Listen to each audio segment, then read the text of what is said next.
மாறுறாரு. இல்லை இவரை கண்டா பிடிக்காம அப்பா அம்மா எதிரியா மாறுறாங்க. இதற்கெல்லாம் எங்கே வலி இருக்கிறது, எங்கே தொட்டு இருக்கிறதுனா அந்த ராகு கேதுக்களுடைய பிடியில இருக்கிறதா. உங்க ஜாதகத்துல பல தடவை, பலமுறை அதை ஆய்வு பண்ணீங்கன்னா புரியும். இந்த ராகு கேதுக்கள் தொட்டு காட்டாத இடமே இருக்காது.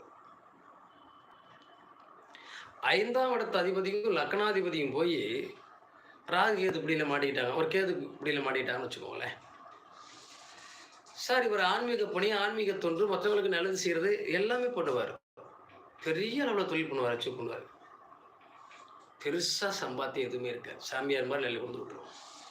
ஆனால் பண தேவைகளுக்காக, பணத்திற்காக ஓடிக்கொண்டே இருக்கிறார், போராடிக்கொண்டே இருக்கிறார். அதுதான் வாழ்க்கை. எதுவுமே இல்லை சார் அவன். எதை பற்றியும் கவலைப்படலை. 10 காசு இல்லை, காலை எந்திரிச்சு வெள்ளை வேஷ்டி இழைச்சிட்டே கட்டுறான் சார். போகிறான் சார், ஜாலியாக இருக்கான். நான் இவ்வளோ பிஸ்னஸ் பண்ணி, இவ்வளோ கோடிக்கணக்கில் முதலீடு பண்ணி, இவ்வளவு இன்ட்ரெஸ்ட் பண்ணி, இவ்வளோ வேலை பார்த்து, இத்தனை பேருக்கு சம்பளம் கொடுத்து, என்னோட பொண்ணை கல்யாணம் பண்ணி கொடுக்க முடியல, என் பையனுக்கு ஒரு நல்ல விஷயத்த பண்ண முடியல. ஒன்றுமே இல்லாமல் காலை எந்திரிச்சு ஒரு வெள்ளை வேஷ்டி இழைச்சிட்டு கட்டி யாரோடையோ துணைக்கு போனவன் இன்னைக்கு பிள்ளைய கல்யாணம் பண்ணி கொடுத்துட்டான், பொண்ணை கல்யாணம் பண்ணி கொடுத்துட்டான், இவனுக்கு எல்லாம் பண்ணிட்டான். யாரோ அவனுக்கு ஒருத்தம் பண்ணுறான். அப்போ அதற்கும் யோகம் வேணும்ல.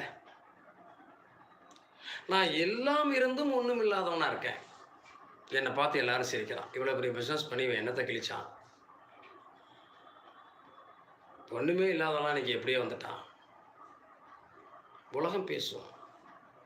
அதுக்குத்தானே கடவுள் வாயை படைச்சிருக்கான். வாழ்ந்தாலும் ஏசும், தாழ்ந்தாலும் ஏசும், வையகம் இதுதானடா. அந்த வையகத்தில் நம்ம வாழ்ந்துட்டு இருக்கோம்.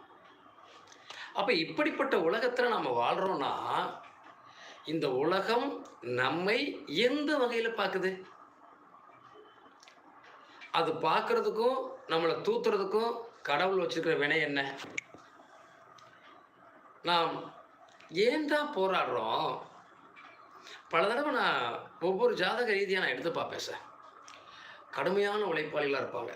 சின்ன வயசுலேருந்து கடுமையாக உழைப்பாங்க. குடும்பத்துக்காக, அப்பா அம்மாவுக்காக, குழந்தைகளுக்காக, மனைவிக்காக. கடைசியிலே அவங்களுக்கு நல்ல பேர் இருக்காது. தன்னோட பிள்ளை மூத்த பையனாவோ இளைய பையனாவோ இருந்து அவன் இந்த குடும்பத்தை சீர்தூக்கி நிறுத்தி அவ்வளவும் பண்ணுவான் சார்.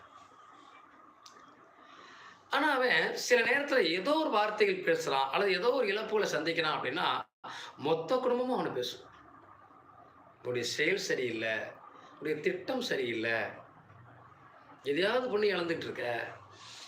ஆனால் அதுவரை சம்பாதித்து கொடுத்த சம்பாத்தியத்தை பற்றி, அவன் அந்த குடும்பத்தை தூக்கி நிறுத்தியதை பற்றி, அவன் இந்த குடும்பத்தை பார்த்ததை பற்றி ஒரு துளி கூட கவலைப்படாது இந்த சமூகம்.